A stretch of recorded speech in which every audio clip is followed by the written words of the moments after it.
Good morning, everyone. This is Riley with Midwest Market Management, bringing you our Thursday, December 4th edition of our South America weather. It doesn't look like there's going to be any huge changes today, but still continuing to look at the maps, and I've got a little bit of changes on how the maps look today, and I'm still working on getting this new version of our weather maps to jive and make it simple and easy for everyone to be looking at. So still working on perfecting that, and today will be another different look here. So with that, I'm just going to hop right into the maps. I do know I would definitely trade the weather we're having here in the Midwest for what's going on in South America. As you can see, I'm currently in a sweatshirt and a stocking hat, and we got about negative 10 degrees with negative 20 real feel outside. So it doesn't get me very excited, but start looking at the US or compared to the South America, it makes you want to move to Brazil. So put it into perspective, the first thing I want to do here is how big of an area we're talking about. We're looking at regions anywhere from Mato Grosso all the way down through Cordoba and Argentina. So huge amount of area here. You can't just put South America weather into one sentence. Although this year it's doing a pretty good job of trying its best to prove me wrong on that. So if you just take Mato Grosso, put that on a US map, it's almost the whole Midwest, guys. This is a huge amount of area. You can't just talk about this in a real quick sense. So with that, here's where we're looking for the weather over the next 5 days.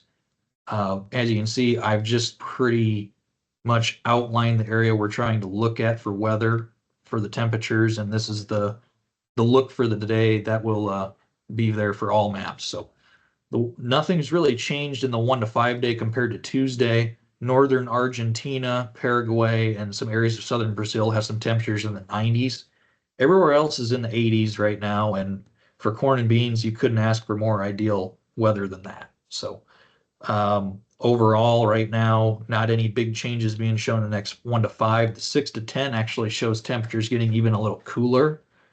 Nowhere looks low enough to be a frost threat, so there's no concern there. But 70 and 80 degree temperatures is definitely good for crop growing conditions. And in terms of a lot of people have been talking how South America has had a large crop the last few years. And so far this year, it's looking like we're going to see how good this crop really can be. Because if the gauge can be set to ideal for Brazil and Argentina, there are some areas that are too wet, but in a large majority of the area, stuff's set exactly what you'd want it to be if you were farming there. So, moving into the rainfall the last 2 weeks, right in western Mato Grosso, as you're getting closer to the rainforest, some heavy rains hit there over the last 2 weeks.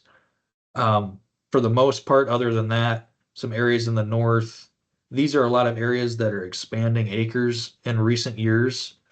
So it'll be interesting to see if there are reports of flooding on cropland there. Haven't heard much yet, so we'll have to keep our eye on it and see what happens.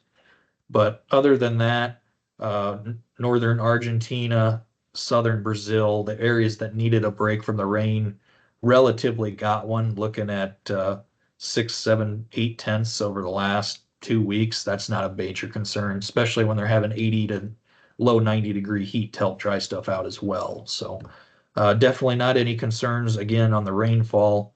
If there's some heavy stuff in the forecast, maybe we would look at that. But as we're moving into the 1 to 5 day here, not a lot going on in the south. So the areas that needed a break from the rain look like they're going to continue to get it, especially in Argentina.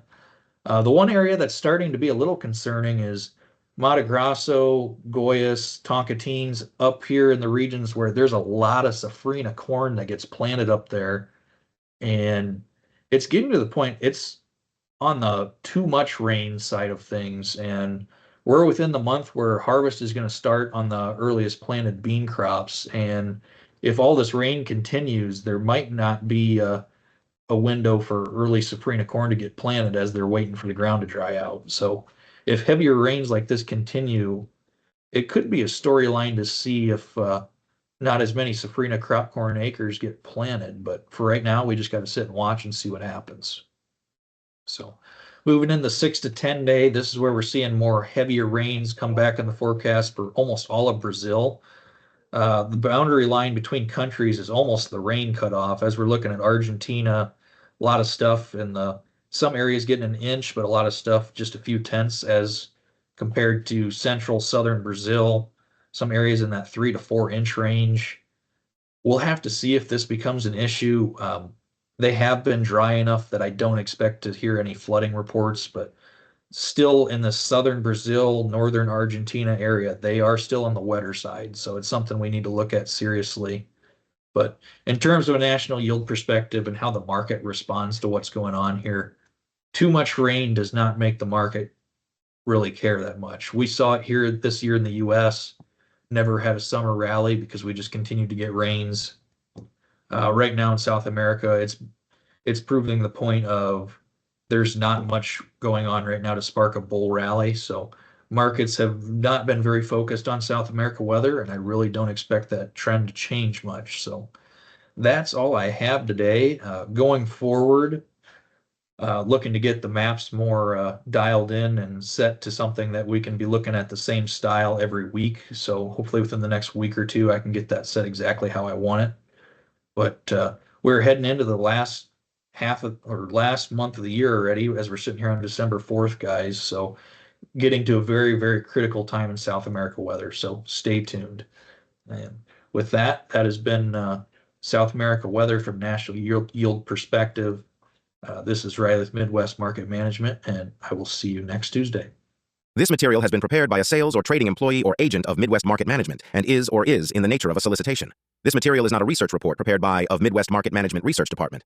By accepting this communication, you agree that you are an experienced user of the futures markets, capable of making independent trading decisions, and agree that you are not and will not rely solely on this communication in making trading decisions. Distribution in some jurisdictions may be prohibited or restricted by law. Persons in possession of this communication indirectly should inform themselves about and observe any such prohibition or restrictions. To the extent that you have received this communication indirectly and solicitations are prohibited in your jurisdiction without registration, the market commentary in this communication should not be considered a solicitation. The risk of loss in trading futures and/or options is substantial, and each investor and/or trader must consider whether this is a suitable investment.